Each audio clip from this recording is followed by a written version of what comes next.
오늘 보실 말씀은 에베소서 1장 3절에서 14절 말씀입니다.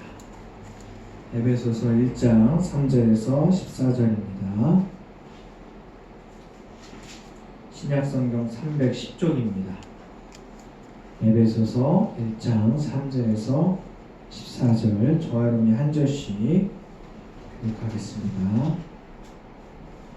찬송하리로다. 하나님 곧 우리 주 예수 그리스도의 아버지께서 그리스도 안에서 하늘에 속한 모든 신령한 복을 우리에게 주시되 창세 전에 그리스도 안에서 우리를 택하사 우리로 사랑 안에서 그 앞에 거룩하고 흠이 없게 하시려. 그 기쁘신 뜻대로 우리를 예정하사 예수 그리스도로 말미암아 자기의 아들들이 되게 하셨으니 이는 그가 사랑하시는 자 안에서 우리에게 거저주시는 바 그의 은혜의 영광을 찬송하게 하려는 것이라. 우리는 그리스도 안에서 그의 은혜의 풍성함을 따라 그의 피로 말미암아 속량 곧 죄사함을 받았느니라. 이는 그가 모든 지혜와 총명을 우리에게 넘치게 하사 이는 그가 모든 지혜와 총명을 우리에게 그 뜻의 비밀을 우리에게 알리신 것이요 그의 기뻐하심을 따라 그리스도 안에서 때가 찬 경륜을 위하여 예정하신 것이니 하늘에 있는 것이나 땅에 있는 것이다. 모든 일을 그의 뜻의 결정대로 일하시는 이의 계획을 따라 우리가 예정을 입어 그 안에서 기업이 되었으니 이는 우리가 그리스도 안에서 전부터 바라던 그의 영광이 찬송되게 하려 하심이라. 그 안에서 너희도 진리의 말씀 곧 너희의 구원의 복음을 듣고 그 안에서 또한 믿어 약속의 성령으로 인치심을 받았으니 이는 우리 기업의 구준이 되사 그 얻으신 것을 성령하시고 그의 영광을 찬송하게 하려 하십니다. 아멘. 할렐루야. 네, 주의 이름으로 사랑하고 축복합니다. 네, 새해 복 많이 받으십시오. 네, 새해가 되면 이런 인사를 합니다. 며칠까지 할까요? 보통 1월 1일부터 이제 며칠까지 하고 또 설날이 되면 또 하죠. 우리나라는. 그래서 사실은 1월 1일부터 설까지 새해 기간이다 이렇게 생각하셔도 될 것 같아요. 자, 새해 복 많이 받으시라 이렇게 인사할 때 그 복은 무엇일까요? 오늘 성경에서도 복에 대해서 언급을 하고 있죠. 3절에 보면 찬송하리로다. 하나님 곧 우리 주 예수 그리스도 아버지께서 그리스도 안에서 하늘에 속한 모든 신령한 복을 우리에게 주시되 라고 말씀하시면서 복에 대해서 말씀하고 있습니다. 그런데 그 복은 신령한 복입니다. 새해가 되면 많은 사람들이 신년 운수를 봐요. 점괘를 봅니다. 무당을 찾아가기도 하고 때로는 신문 잡지에 나온 운수를 보기도 하죠. 타로점을 보기도 하고요. 올해는 어떻습니까? 신통한 사람을 찾아가서 묻죠. 결혼을 하겠습니까? 사업이 잘 되겠습니까? 시험은 붙겠습니까? 취직은 되겠습니까? 이런 질문들을 합니다. 그것이 되기를 바라면서 묻는 거겠죠. 어렵다, 힘들다. 그러면 뭐 하죠? 부적을 사기도 합니다. 아침에 나가서 축구하는 축구클럽 회장님도 맨날 저를 만나면 자기 축구클럽과 또 거기에 있는 사람들이 진급도 하고 건강하기도 하고 잘 되도록 목사님이니까 좀 기도 좀 해달라고 이렇게 부탁을 합니다. 그분은 하나님을 믿진 않아요. 그런데 그냥 목사니까 목사님이 믿는 하나님한테 잘 되게 기도 좀 해달라 그렇게 부탁을 하는 거죠. 왜 그럴까요? 왜 점괘를 보고 왜 하나님을 믿지도 않으면서 그냥 목사한테 기도를 부탁할까요? 삶이 팍팍하니까 부탁을 하는 거겠죠. 그것보다 더 좋은 것이 있다면, 더 좋은 것이 여러분들에게 주어진다면 그런 걸 위해서 바라고 원하고 또 점을 볼까요? 그것이 바로 오늘 성경에서 말하는 신령한 복이에요. 아버지께서 주시는 그리스도 안에서 하늘에 속한 신령한 복. 하늘에 속한 복과 대비되는 개념이 그럼 뭘까요? 땅에 속한 복이겠죠. 에베소서를 쓸 때 바울이 처한 상황은 어떤 상황이었을까요? 네, 감옥에 갇혀 있었어요. 그가 감옥에 갇혀 있을 때 에베소서, 빌립보서 이런 성경들을 써서 그 교회들에게 편지를 써서 보냈어요. 이 편지를 써서 보내는 성도들은 감옥 바깥에 있었어요. 감옥 안에 있는 사도 바울이 감옥 밖에 있는 성도들을 걱정하면서 그들이 신앙생활을 잘하고 이런 신령한 복을 받기를 원하면서 편지를 쓴 거죠. 서로 사랑하고 하나가 되며 하나님께서 원하시는 기쁨의 삶을 살도록 그들에게 권면하고자 쓴 편지들입니다. 교회적으로는 그랬고요. 사회적으로는 어땠을까요? 로마라고 하는 제국의 강대국에 둘러싸여서 압제를 받으면서 지배를 받는 그런 상황 속에 있었어요. 실제적으로는 지배를 받지만 언제라도 그들이 나라가 완전히 망하는 그런 상황 가운데 있었습니다. 구약에도 예레미야 31장에 보면 하나님께서 그들을 예레미야를 통해서 구원의 메시지를 선포하는데 비슷한 상황이었어요. 북이스라엘이 아수르에게 망하고 쫓겨나고 또한 이방 민족들이 그 땅에 와서 사는 그런 상황 가운데 있었어요. 그리고 이제 유다가 망하기 직전의 상황 속에 있었죠. 그래서 예레미야 31장 8절에 보면 남아있는 자라고 하는 표현이 있어요. 남아있는 자라고 하는 표현은 그 땅에 아수르로 끌려가고 남아있는 몇몇 사람들, 그 사람들에게 주어지는 표현이었죠. 이런 상황 속에서 이제 북쪽이 망했으니까 남쪽도 조금 있으면 망할 수밖에 없어요. 결국은 바벨론에 의해서 망하게 되잖아요. 그런 상황 가운데 예레미야 31장 말씀을 선포합니다. 오늘날 우리나라 상황은 어떨까요? 우리나라 상황, 우리나라의 국제 정세는 남북이 한참 좋다가 요즘에는 좀 어렵죠. 북미도 한참 좋게 막 흘러가다가 요즘은 굉장히 안 좋은 상황이에요. 남북과 북미만 그럴까요? 그나마 요즘은 미국하고 중국하고 무역 전쟁을 하다가 조금 풀리는 상황 가운데 있어요. 그런데 세계 정세적으로 점점점 극우화되고 영국은 브렉시트로 인해서 어려운 상황 가운데 있고 또 국제 정세도 참 어려운 상황 가운데 있죠. 여러분의 다니고 있는 교회, 여러분의 속하 있는 가정, 여러분의 학교, 여러분의 사업, 아니면 더 좁게 생각하면 여러분의 건강, 여러분의 상황 어떻게 살만하신가요? 살림살이는 점점 좋아지시나요? 넓게는 세계 정세로부터 좁게는 내 상황까지 참 어려운 상황 가운데 있어요. 희망적인 상황도 있을 수 있겠지만 점점 어려운 상황도 우리에게 계속해서 있습니다. 내 교회 사람이 없든 사람이 있든 또 다 여러 가지 어려운 점들이 있습니다.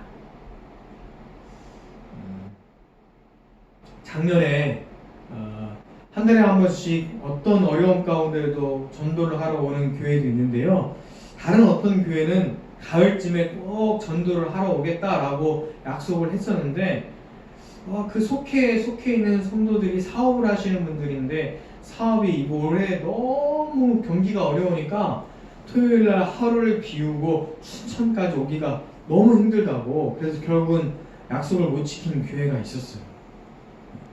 경기가 안 좋다 또 사업하는 분들이 그렇게 이야기를 하기도 하죠. 교회는 헌금이 줄기도 하고요. 공부는 열심히 했지만 또한 성적이 안 좋기도 합니다. 건강검진을 했는데 생각지도 못했게 또 안 좋은 건강 소견이 나올 수도 있어요. 올겨울에 뉴스를 보니까 어떤 뉴스는 예방접종을 했는데도 작년에 비해서 또 독감이 훨씬 더 많이 걸리는 추세에 있다. 뭐 이런 뉴스도 나왔어요. 소득은 비슷한데요. 물가가 오르면 또 우리 삶이 점점 더 팍팍해지기도 하죠. 예전에는 어느 정도 이렇게 쭉 저축을 하고 모으면 이 정도 흐르면 내가 집을 살 수 있겠구나 라고 하는 계획을 세우기도 하는데 점점점 이거 집을 살 수나 있을까? 나중에 임대주택이나 좀 들어가면 좋겠다 뭐 이렇게 생각을 하기도 합니다. 우리의 삶에 희망이 있을까요? 우리의 삶에 기쁨의 요소들이 있을까요? 인생은 고단하고 피곤하죠. 구문 사무실에서 새해가 되면 새해 목표를 세워요. 뭐 순증을 하겠다, 뭐 월급을 얼마 정도 높이겠다, 뭐 몇 클럽에 들겠다, 뭐 이런 목표를 세워요. 근데 저는 그런 목표를 얘기했다가 우리 관리자한테 안 좋은 소리를 들었는데 어떤 얘기를 했냐면 퇴사가 목표입니다. 구몬 알바를 안 할 정도로 교회가 부흥하고 경제적으로 좀 좋아져서 이 알바 좀 안 했으면 좋겠다 이렇게 얘기했는데 왜냐하면 일하는 게 힘드니까요. 우리 모두는 하여튼 고단하고 피곤한 삶을 살고 있어요. 다 힘들죠. 안 힘든 일이 어디 있겠어요.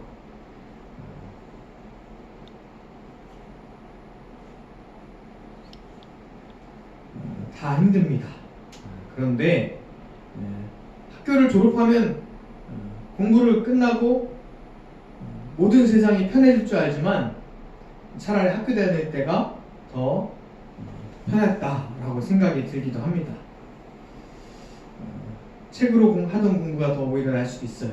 인생 공부가 점점점 다양하고 끝이 없습니다. 초대교회 때도요, 예레미야 시대 때도요 마찬가지였어요. 로마 제국의 힘에 의해서 지배를 받기도 하고 아수르에 의해서 바벨론에 의해서 나라가 승전등화해 있던 그 시대, 지금이나 여전히 삶이 힘들고 고단한 건 마찬가지죠. 그때 예레미야가 흩어졌던 백성들에게 하나님께 주시는 희망의 메시지를 선포를 합니다. 예레미야 31장 13절 우리 같이 읽겠습니다. 처녀는 춤추며 즐거워하겠고 청년과 노인은 함께 즐거워하리니 내가 그들의 슬픔을 돌려서 즐겁게 하며 그들을 위로하여 그들의 근심으로부터 기쁨을 얻게 할 것이며 라고 말씀합니다. 왜 기뻐하고 왜 즐거워할까요? 그 즐거움의 노래, 그 기쁨의 이유가 12절에 나와 있어요. 같이 읽겠습니다. 그들이 와서 시온의 높은 곳에서 찬송하며 여호와의 복, 곧 곡식과 새 포도주와 기름과 어린 양의 떼와 소의 떼를 얻고 크게 기뻐하리라. 내 심령은 물된 동산 같겠고 다시는 근심이 없으리라 라고 말씀하고 있습니다. 정말 이런 일이 일어나면 즐겁고 기쁘겠죠. 새 포도주, 새 곡식, 소떼도 많고 물된 동산 같겠고 정말 다시는 근심이 없는 그런 일이 일어나면 정말 늘 즐거워하고 찬송하고 노래가 나올 것 같아요. 근데 이 예레미야의 말씀의 선포대로 삶이 윤택해지고 잃어버린 것을 찾고 바라는 모든 소원이 이루어지는 아무 근심도 없어지는 그런 현실이 일어났을까요? 없을까요? 이런 현실은 나타나지 않았어요.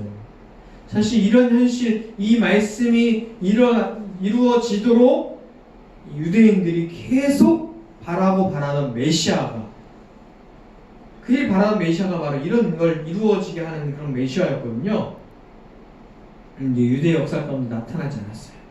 예수님이 나타나셔서 그들에게 말씀을 선포해 주시고 하나님의 나라가 대해서 말씀해 주시며 십자가를 졌는데도 유대인들은 이 예레미야의 이 말씀을 붙잡고 예수님이 소떼도 많아지게 하고 양떼도 많아지게 하고 먹을 것도 많게 해주시고 근심도 없어지게 해주시라고 기대했는데 예수님이 십자가에 죽으시는 거예요. 이 예수님은 진정한 메시아가 아닌가 보다 라고 하면서 유대는 지금도 여전히 이 예레미야의 이 말씀이 이루어지도록 하는 메시아를 기다리고 있어요. 자, 그러면 예레미야는 왜 이런 말씀을 선포했을까요? 왜 예레미야는 하나님의 복이라고 얘기하면서 왜 곡식과 새 포도주와 기름진 것과 많은 양떼와 소떼와 근심이 없는 이런 표현들을 이야기하면서 하나님의 복을 이야기했을까요? 한자 성어에 언어도단이라고 하는 말이 있어요. 요즘에 이 언어도단이라고 하는 말을 쓸 때 간단히 표현해서 어이없다, 말이 안 나온다, 말이 안 된다, 뭐 이런 표현을 해요. 근데 사실은 더 정확하게 표현하면 이 언어도단이라고 하는 표현이 어떤 것이냐면 표현할 수도 없고 사고로 언어로 표현할 수 없는 말이 끊어진다라는 게 언어도단이잖아요. 그러니까 엄청나고 정말 기가 막힌 진리를 깨달았는데 이 엄청나고 굉장한 진리를 말로 표현할 수 없다라고 하는 게 언어도단이에요. 인간의 언어로는, 인간의 생각 체계로는 그 엄청난 진리, 최고의 진리, 진짜 진리를 표현할 수도 없고 나타낼 수도 없다. 그게 언어도단이죠. 그래서 말이 끊어진다, 말로 다 할 수 없다, 어이없다, 뭐 이렇게까지 표현이 되는 거예요. 사람들의 짧은 생각, 그 틀 안에 어떻게 이 진리를 다 가둬놓을 수 있겠어요? 하늘의 복, 하나님의 복, 천국에 대해서 감히 어떻게 사람들의 말로 표현하고 사람들이 그걸 이해할 수 있겠냐라고 하는 거예요. 그래서 예레미야도 하나님의 복, 천국에 대해서, 메시아에 대해서 사람들한테 표현을 해주고 싶은데 사람들이 이해할 수 있는 차원에서 도저히 설명을 할 수 없으니까 그들이 생각하는 최고의 단계로, 그들이 생각하는 최고의 즐거움과 기쁨으로 표현을 해준 거예요. 곡식이 많아지고 근심이 없고 양떼가 많아지고, 그들 생각 차원에서는 이 정도면 그들이 메시아를 기다릴 수 있겠구나 라고 하는 마음으로 이러한 표현으로 예레미야 31장을 표현을 해주면서 메시아에 대해서 이야기를 해주는 거죠. 그런데 사실은 진짜 메시아 그리스도 천국은 그 정도로 표현할 수 없는 더 높은 차원의, 더 높은 진리의 하늘의 복이 있다는 거예요. 그런데 바울은, 그리고 예수님의 제자들은 실제로 이 예레미야 정도의 복이 아니라 하나님께서 보여주시는 실제 예수 그리스도 그 복음의 실체를 봤잖아요. 그리고 그 예수 그리스도의 이야기를 들었잖아요. 그러니까 그들이 하늘의 복, 신령의 복, 진짜 복으로 기뻐하고 즐거워할 수 있다라고 하면서 그 은혜의 찬송을 이야기를 하는 겁니다. 그래서 요한이 요한복음 1장 14절에 이렇게 표현합니다. 같이 읽겠습니다. 말씀이 육신이 되어 우리 가운데 거하심에 우리가 그 영광을 보니 아버지의 독생자의 영광이요 은혜와 진리가 충만하더라. 요한이 진짜 예수님을 보니 구약의 예레미야의 그 즐거움이 진짜가 아니라 바로 말씀이 육신이 되어 우리 가운데 오신 것이 진짜 즐거움이고 이게 진짜 영광이고 하나님의 아버지의 독생자의 영광이구나. 이게 뭐 양떼가 많아지는 게 그 정도가 중요한 게 아니라 정말 하나님의 은혜와 진리가 충만한 것이 우리에게 진짜 기쁨이구나 라고 하는 것을 그들이 요한이 메시아의 말씀을 선포해 주는 거예요. 감히 구약의 사람들이, 유대인들이 상상하지도 못하고 생각하지도 못하고 표현하지도 못했던 그 하늘의 복을 말씀해 주는 거죠. 천국은 마치 어떻다고 얘기합니까? 마태복음 13장 44절에 보면 천국은 마치 밭에 감추인 보화와 같으니 사람이 이를 발견한 후 숨겨두고 기뻐하며 돌아가서 자기 소유를 다 팔아가지고 그 밭을 샀다라고 말씀하고 있어요. 자, 자기 소유랑 밭의 가격이랑 비교하면요 아마도 자기 소유가 더 가격이 더 높았을 거예요. 그런데 그 밭에 감추인 보화를 발견한 사람은 자기 소유를 다 팔고요. 그 밭에 감추인 보화를 모르는 사람은 아니 왜 가격이 이게 이 땅이 100만 원이고 그 소유가 한 1000만 원이라면 아니 왜 1000만 원짜리 다 팔아가지고 100만 원짜리 밭을 사지? 아 이해가 안 되네. 미련하네. 그렇게 이야기를 했을 거예요. 근데 그 밭 안에 감추인 보화를 발견한 사람은 세상 사람들이 아무리 미련하다고 해도 즐거워하고 기뻐하면서 그 밭을 사는 거죠. 왜?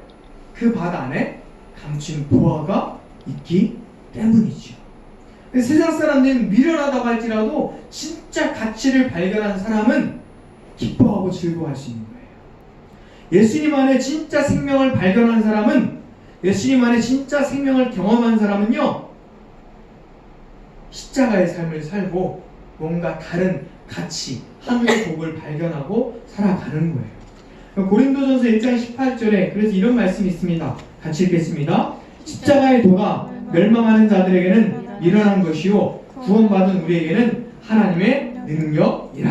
아멘. 구원받은 여러분, 십자가의 능력으로, 하나님의 능력으로 살아가시기를 주의 이름으로 축원합니다. 예수님 안에서 하늘의 신령한 복을 경험한 사람은 그 삶이 마음먹은 대로 풀리지 않아도, 자꾸 망해가는 것 같아도, 손해보는 것 같아도, 계획대로 풀리지 않아도, 살림은 좀 나아지지 않아도, 육신은 약해져 가도 하나님을 찬양할 수 있어요. 왜냐하면 하늘의 신령한 복을 우리는 갖고 있기 때문이죠. 사도 바울은 지금 에베소서를 쓸 때 감옥 안에 있어요. 그러면서 감옥 밖에 있는 성도들에게 이 에베소서를 쓰면서 하나님께서 주시는 진짜 참된 복을 누리며 성도의 삶을 살아라 라고 권면을 하고 있습니다. 비록 몸은 감옥 안에 있지만 그는 진짜 자유를 누리고 있어요. 진짜 그리스도 안에서 영적인 눈으로 하늘에 속한 하나님의 복, 신령한 복을 그가 지금 누리고 있는 겁니다. 그러면서 나는 지금 감옥 안에 있지만 이렇게 즐거움과 기쁨과 하나님을 찬송하고 있으니 여러분도 저처럼 하나님을 찬송하고 하나님께 영광을 돌리십시오 라고 이야기를 하고 있는 거죠. 땅의 복을 누리지 못하니까, 이 세상의 좋은 것을 누리지 못하니까 하나님의 복, 저 세상의 복을 바라보라 라고 하는 게 아니에요. 어쩔 수 없이 저 천국을 바라보라고 하는 것이 아닙니다. 이 땅의 복, 이 세상에서 잘 먹고 잘 살 수도 있고 이 세상의 복을 내가 누릴 수도 있지만 그것보다 더 하늘의 복, 신령한 복, 진짜 천국의 은혜가 더 좋으니까요. 그래서 그걸 버리고 하늘의 복을 택하는 거예요. 더 좋으니까 땅의 복을 버리고 하늘을 택하는 거죠. 세상보다 하나님이 더 좋으니까 세상을 버리고 하나님을 따라가는 거예요. 예수님을 따라가는 거죠. 그래서 하나님의 사랑을 나누고 헌금하고 헌신을 하는 겁니다. 나를 사랑하사 나를 위하여 생명을 보이신 십자가의 예수님이 너무 좋으니까 예수님을 따라 예수님의 제자가 되는 삶을 살아가는 거죠. 그래서 우리가 하나님을 찬송하고 하나님의 영광을 돌리는 사람이 되는 겁니다. 이게 우리가 구원받은 우리가 할 일이에요. 하나님을 찬송하고 거저 주신 하나님의 은혜를 누리는 거죠. 그래서 6절 말씀 같이 읽겠습니다. 이는 그가 사랑하시는 자 안에서 우리에게 거저 주시는 바 그의 은혜의 영광을 찬송하게 하려 함이다 라고 말씀하고 있습니다. 구원의 역사에 있어서 우리가 한 게 아무것도 없어요. 거저 주셨어요. 그 거저 주신 은혜를 우리는 뭐만 하면 돼요?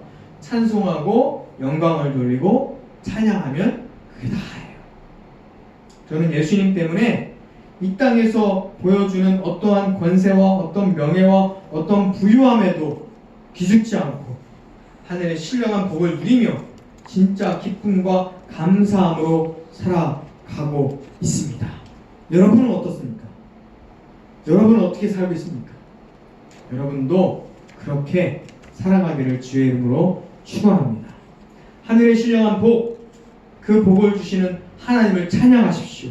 여러분은 세상 사람들이 바라고 세상 사람들이 서로 받기를 원하고 구하는 그런 복 많이 받으세요 하는 그런 복이 아니라 하늘의 신령한 복, 예수 그리스도로 말미암아 예수님께 속한 그 복, 그 복음, 그 진짜 기쁨, 십자가로 인하여 주시는 그 진짜 은혜, 그 복을 나누고 누리며 사랑하고 찬송하고 노래하고 영광 돌리는 하나님의 사람들이 되기를 주의 이름으로 축원합니다. 기도하겠습니다.